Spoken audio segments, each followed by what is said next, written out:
Welcome back. Julian and Layla here to talk some more about psychedelic therapy. One of the most common questions I'm asked about is bad trips. What are they? How do we mitigate them? What's our procedure? The bad trip, essentially, is where the psychedelic is trying to do something and we resist it. So, one of the things that the psychedelic is very good at doing is bringing things to our awareness. The things that the psychedelic likes to bring to our awareness are things that cause us pain. Anything that's constricting us, controlling us, repetitive patterns that have been pre programmed from early in our lives, ways of mitigating or distracting our attention from pain, anything that we do that confines, constricts us, or causes us to behave in a way that harms us. These are things that a psychedelic really likes to bring to our attention. So if these things start to come up, and our pattern of dealing with these is to distract, to run away, to repress, or to fight these feelings of pain that are coming up, then we're going to have a very difficult time.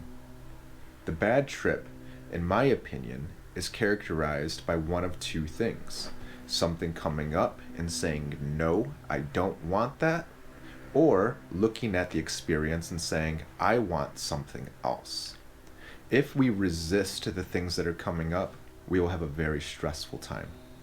So, the way that I mitigate this is to begin preparations very early. The way that we begin preparing is to look at all of these areas that cause us pain before engaging with any sort of psychedelic substance. If we can begin to build a relationship with our pain, if we can begin to stop running from it and to sit with it and look clearly at it and invite it in, then the entire experience transforms. Our pain, our views about ourselves, our perceptions about the world and others, our beliefs about ourselves, these are no longer scary monsters trying to chase us. They're trusted old friends that have been with us for a long time. And instead of trying to push them out or fight them or get rid of them, we can instead invite them in. And we can sit down and ask ourselves and ask our pain, what's the teaching? What's the lesson here?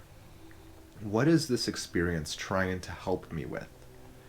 If we can cultivate and build that level of curiosity and a level of compassion where we start to try to understand our pain, to understand these constrictions and where they come from and what needs they're trying to meet, then, regardless of how painful the experience is, regardless of how challenging it might be, this can be a therapeutic healing experience that brings us closer to ourselves.